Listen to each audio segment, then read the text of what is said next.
What's going on, everyone? Welcome to another episode of the Mindset Podcast. Today, we are honored to have Grant Miller from Community Newspapers join us. Grant, welcome to the show. It's truly an honor to be with you guys. And Thank it's you. Grant Miller here. You got to That's say right. it. Say it again, Anthony. There Grant you go. Miller here. Gabe, All let right. me hear you say it. Grant Miller here. Hey, we We got it. pretty good. couldn't start the episode without. I think I've Absolutely. listened to that about 30 times after I was going There through we go. Community News Instagram. So Listen, before you ask me questions, I want to ask you. Both played basketball. Both played Killian. Did you play basketball in middle school, travel teams? yeah, so I'll take that first. And I played basically starting in elementary school, 4th, 5th grade. I played in middle school. I went to Glades Middle. Shout out to the Gators. I did play for a travel team called Top Risers. And then I joined Stings, South Florida Stings, which is where I got introduced to Coach Juan and the gang over there. And then I transferred over to Archbishop Carroll, where I played for a year and a half. Made it to the state Final Four. Shout out to that team over there. And then I graduated from Killian my senior year. Excited, Anthony?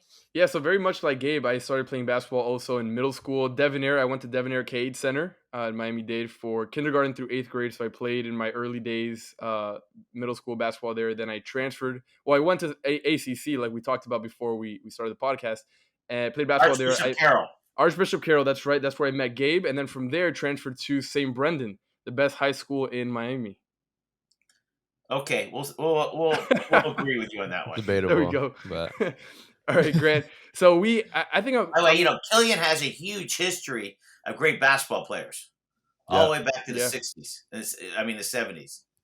So, all right. So, shoot. What else we're going to talk about? Actually, Killian plays tonight against St. Brendan in the district finals for basketball. Wow. That's right. That's impressive. That's right. Well, anyway, Grant. So I'm about to ask you the hardest question anyone has ever asked you, and that is, what is your favorite restaurant to visit in Miami? My favorite restaurant? Well, there's no question. I eat at Anna Capri 4 times a week. So it's really not a tough question. Okay. I eat, that's at dinner. Right. And then lunch, I have a bunch of assortments. You know, I do Arbetters 3 or 4 times a week and Big Cheese 3 or 4 times a week. Yeah.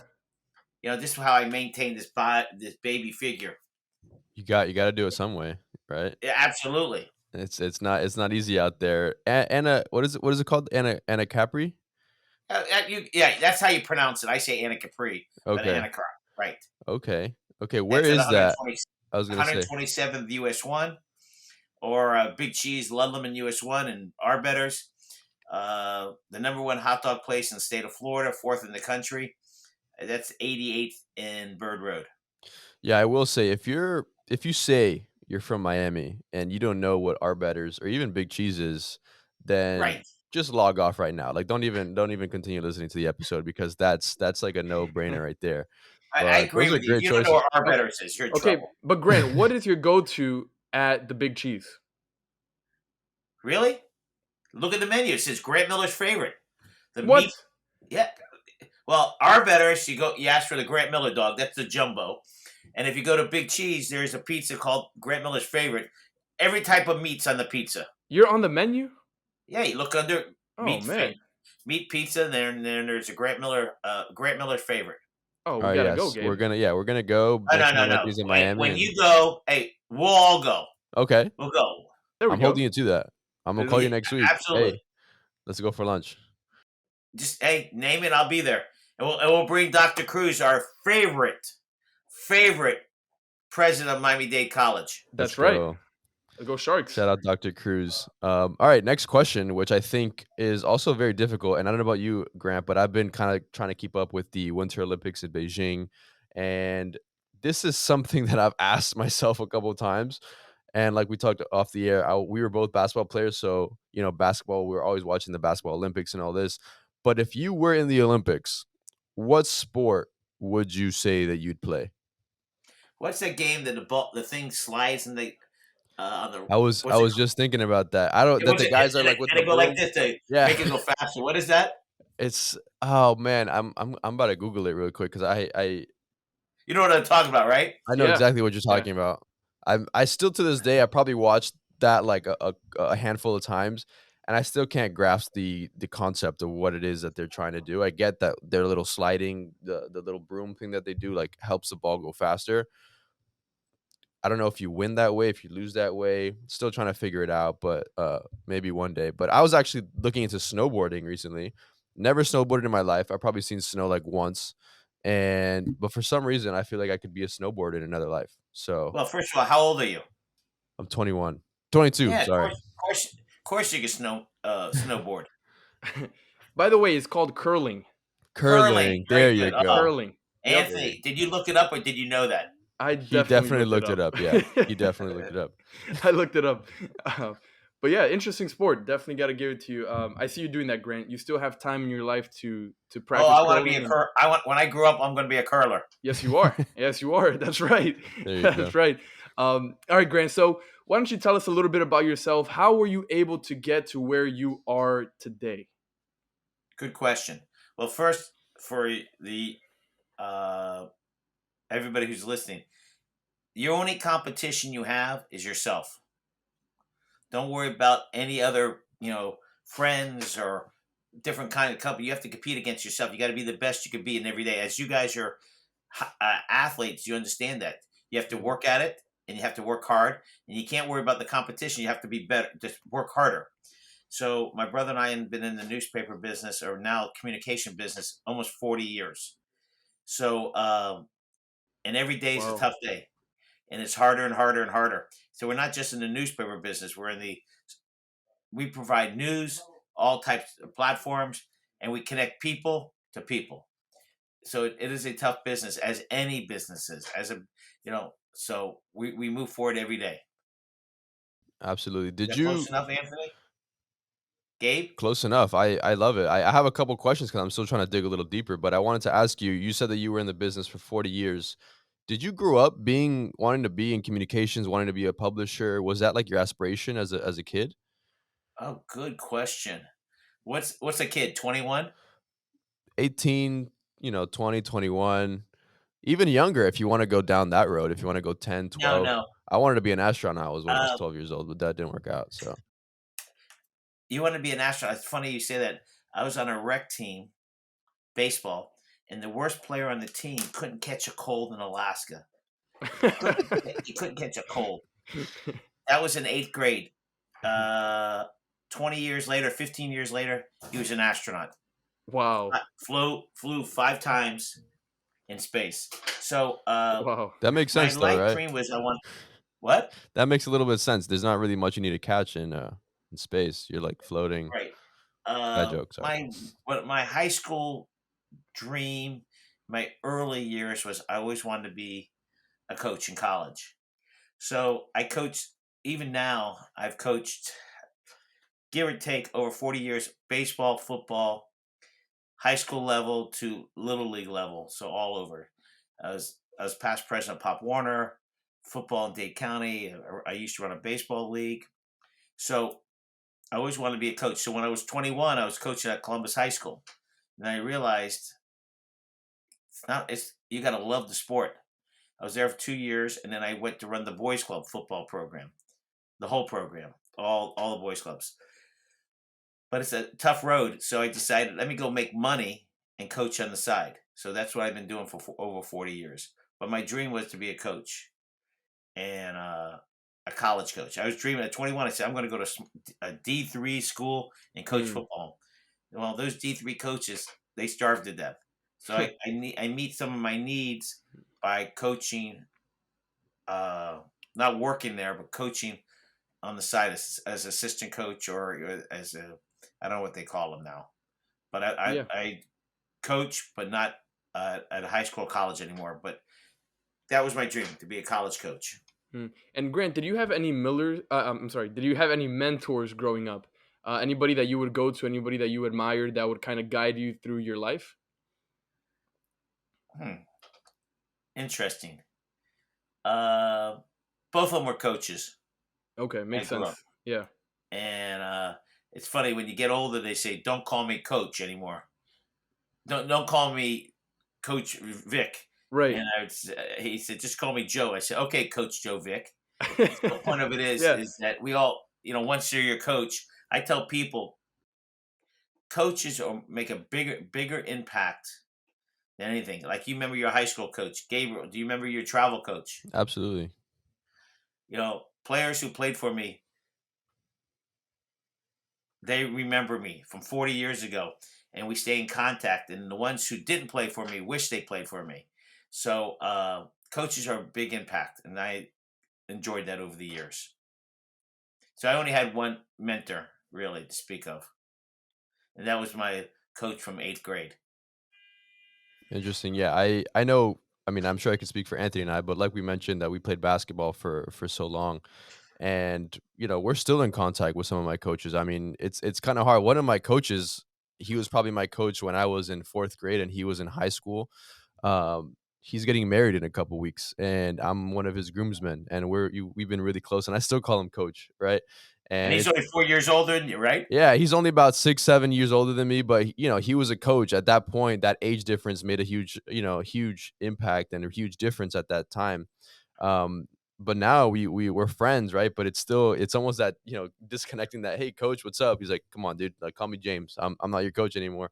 But we joke around like that every so often. But I definitely understand that You had that good aspect. memories with him. Of course, absolutely. But I want to pivot. I see your community newspapers. We're gonna do a 2 point or 3 point shot. I'm a 3-point shooter. Come on, Okay, I just want to make sure because you said pivot. I just want to make sure. pivot. Yeah, I'm incorporating all the basketball terms here. We got to get with it. So, I got a technical. I see you got all the community newspapers advertising behind you. I want to Yes, dig sir. deeper into that. You know, how I really want to ask you, especially in the last 18 to 24 months with COVID and everything. Every newspaper business publisher, I'm sure took some sort of a hit during the pandemic and even before, right? I'm sure the world is obviously going digital. How have you and your brother been able to pivot your business model to go digital to, please those customers that want to have a newspaper on their phone instead of a physical, piece of paper? How have you guys been able to pivot and go in that direction, and what challenges would have you faced as you went through that process? That's a great question. So in the 30s, when radio came around, the radio people said newspapers are going out of business. When TV came around in the 40s, they said newspapers are going out of business. In the 80s, internet came around, and they said newspapers are going out of business. We don't go out of business. We as you would say, we pivoted. So for us, in the last 2 years, we went heavily on social media to keep us relevant in the newspaper business. People still want to, when they sit at Big Cheese, you use them for example. When they're at Big Cheese, and give or take 150 people read our paper that day at Big Cheese alone. Or if you go to Deli Lane or you go to Moe's in Aventura, I can start naming places all over Dade County. That when they sit to eat, they want to read something. They don't want to go to their phone. They're sick of looking at the phone after 5 hours. So newspaper business is tough in the advertising, but people still want to read. They still want to sit down and read their local newspaper, and that's what we provide. We provide local newspaper. Right? Example, I have the Pinecrest right in front of me, and I got Corey Gables. I'm going reviewing it right now. Yeah. People want, when they're in their Mm. local area, they want to read their local newspaper. Mm. So if you go to Clutchburger, by the way, Clutchburger, I have to tell you, that's in Corey Gables. That's another home run place to eat. But if you go to Clutchburger and you're by yourself, you pick up a paper. So that's how we're staying surviving. We're putting our papers where people can read them when they're sitting by themselves and reading, Now, having lunch sure. or dinner. Right. Now, Grant, what is the secret sauce to community newspapers? Because you guys have truly, I believe, something very special, something unique, something that feels like home about your team and your paperwork and the newspaper that you guys provide. What is it about community newspapers that makes it so easy to reach so many people in the community? Because you Well, go up to anybody in the community, you mention community newspapers, and they know exactly what I'm talking about. well, the magic of the mix or what's in the sauce, it's local, local, local. Mm. And and our motto is buy local, shop local. That's community, and that's the secret. People want to read. For example, let's just happen to have it. Let's use Pinecrest. We have 3 positive people at high schools. We have Coach Damari. We have a local story here. It's got to be local. National news. You guys are up late. You're up early, like I am. And you go right on to the internet, and you can find out local news. I mean, national news. You need to know local news. So that's really the secret. The real secret for us is, other than that, getting the product into the right locations. That's the most important thing. As I named a couple different locations, we have there's a grocery store in Cutler Bay that moves 300 papers a day. A day. Wow. They get them, they pick them up when they leave. Wow, that's awesome. Yeah, they pick it up and they take it home. We don't care if they take it home. People say, well, you should mail, you should do this, you do that. Mm. We got to make sure that they read it. Mm. Young people, they go to the mailbox, they get all that junk, they're going to throw it away. So we Mm. want to make sure that people want it. That's our secret. We have subscribers. That's a subscriber when they pick the paper on a regular basis. So the secret for us, the magic is get the papers in front of people that want to know about their community. That's the secret. The magic of the mix. That's the And sauce by the right there. way, Anthony, I got to tell you a real quick thing. Miami-Dade College, Kendall, is coming out with a new shirt next week. Do you know what it's gonna say? Do you have the I inside don't. scoop? I do not have the inside scoop. Oh man, that's gonna be. Do you think it's gonna be a playoff on the I Love Hialeah, or you think it's gonna be a little different? Oh no, I think it's going to be a playoff on that something. He would Okay. not tell me. Your guy didn't tell. He won't leak it. Oh man. You wouldn't But leave it. part of the magic of the mix is just like any game. It's a game. You got to figure out the weakness and your strengths. And most important, when you have strengths, continue doing your strengths. That's the secret. Basketball is the one of the most athletic game around. People don't realize you're running the whole time, Yeah. and you're thinking and how to pace the game. So Mm. just like the newspaper business, we're on running full tilt when you get on the court.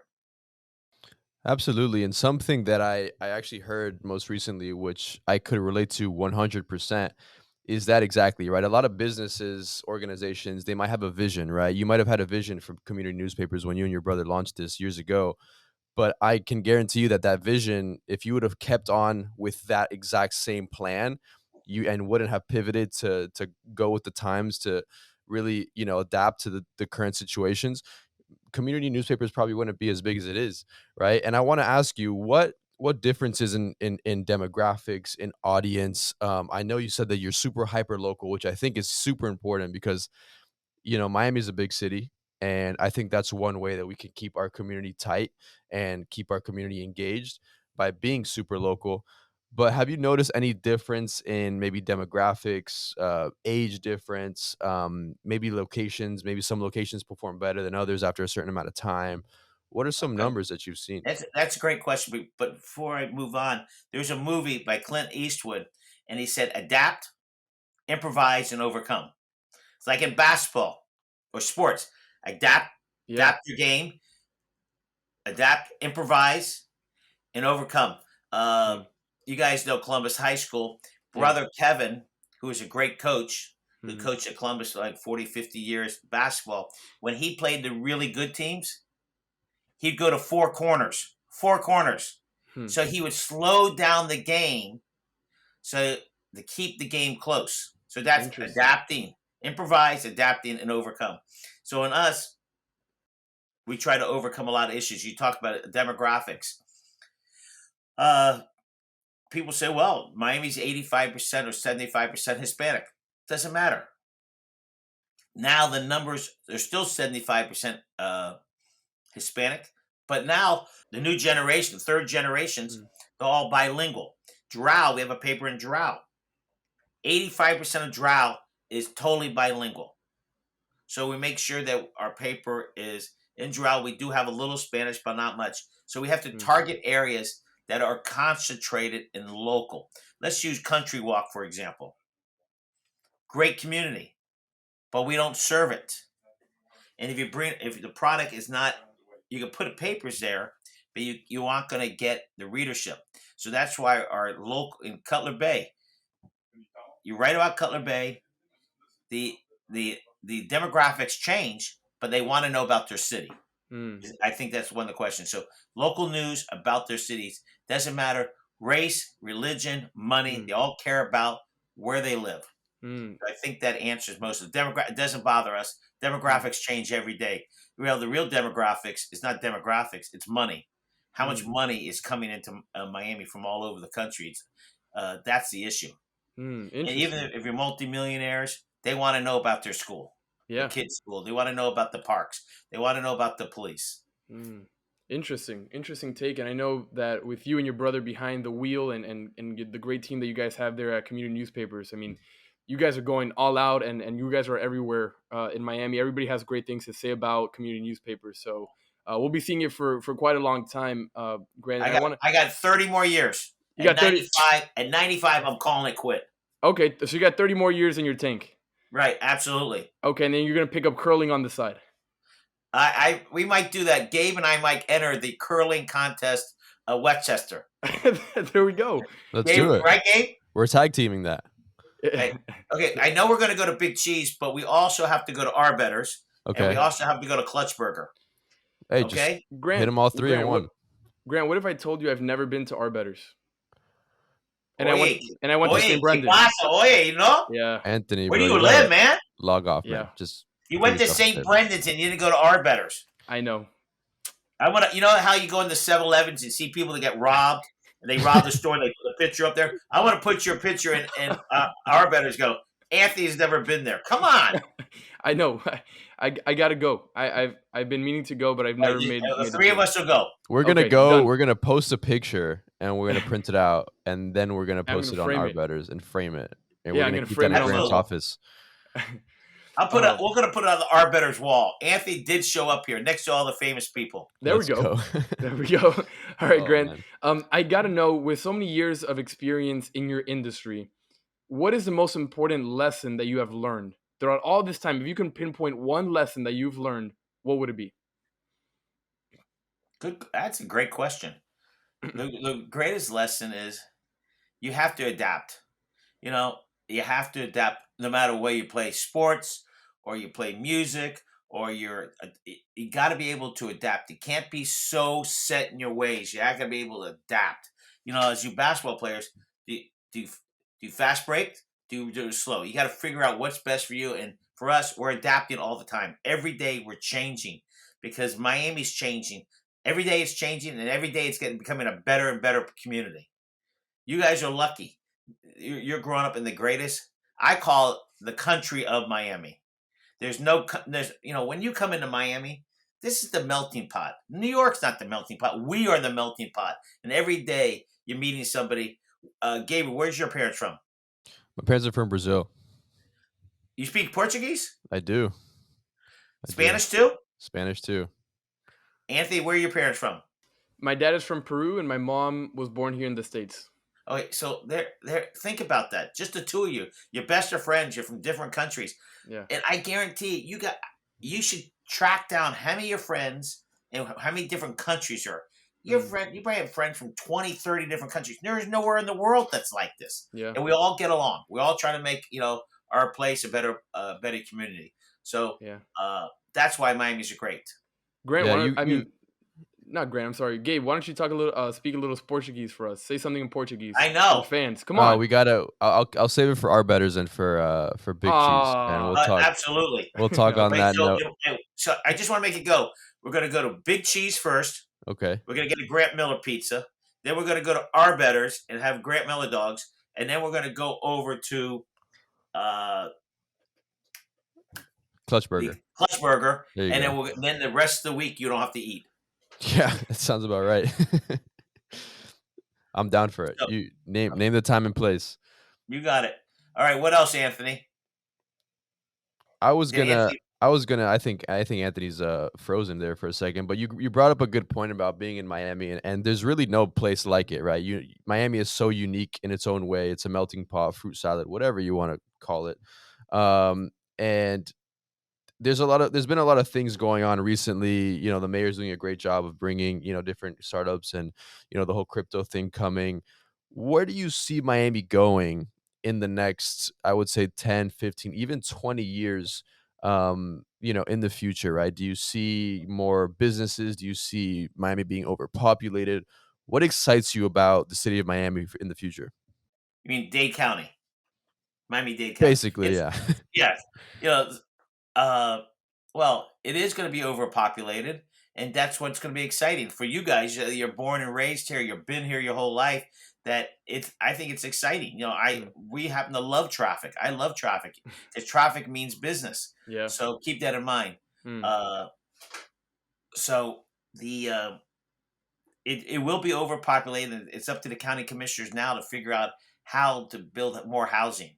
You can't build any more in Brickley. The people in these areas say, don't build in my neighborhood.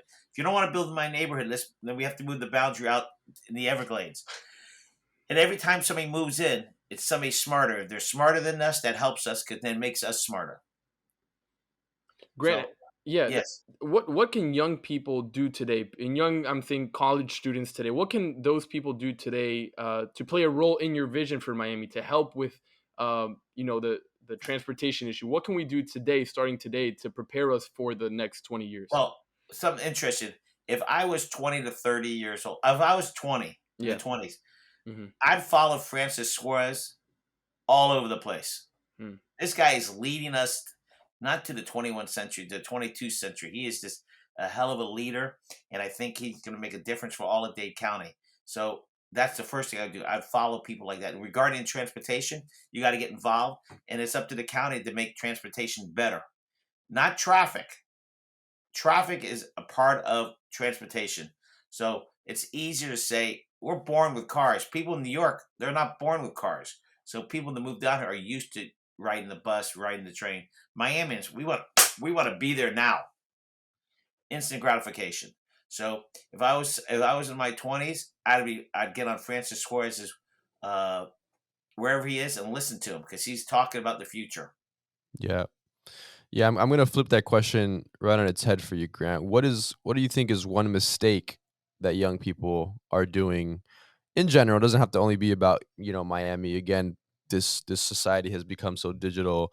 I sometimes look at high schoolers and middle schoolers, and I can't even imagine what has to come for them with their social status and everything, because everything is on a screen.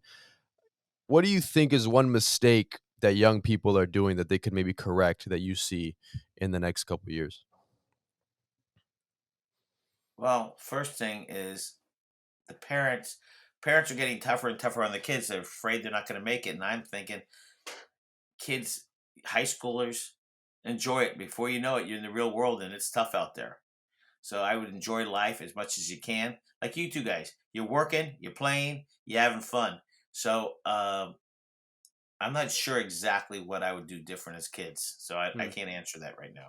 Fair question. And Grant, fair answer. And as we finish up here, Grant, the last question we have for you to kind of hone down on your message and for people to remember, what is the mindset that everyone listening to this episode should leave with? We talked about a lot of different things. A lot of value was given by you. What's that one mindset people should leave away with after this episode? The Clint Eastwood movie: adapt, improvise, and overcome, and you'll be successful in life. Mic drop. That's it. Grant, thank you so much for tuning on to the Mindset Podcast with us. This was such a pleasure. It's my honor to have. I've been watching and listening to you guys, and your guys are inspiration, not just for college people, but as old people. We enjoy watching you guys. Keep kicking butt. I appreciate that. I'm gonna hold you to it. I'm gonna hold you to it. I'll bring you to the foul line, buddy. Let's go. Let's go. We don't need. Gabe. We don't need Anthony. He's a pretty boy from Gainesville. We can do without him. There you go. You got that, Anthony? The best university in Florida, Gainesville, UF. Okay, whatever you say. And the best high school, St. Brendan. Don't forget it. Oh, yeah, we got you, buddy. Don't forget it. And Grant, can we get a last Grant Miller here? Grant Miller here. There we go.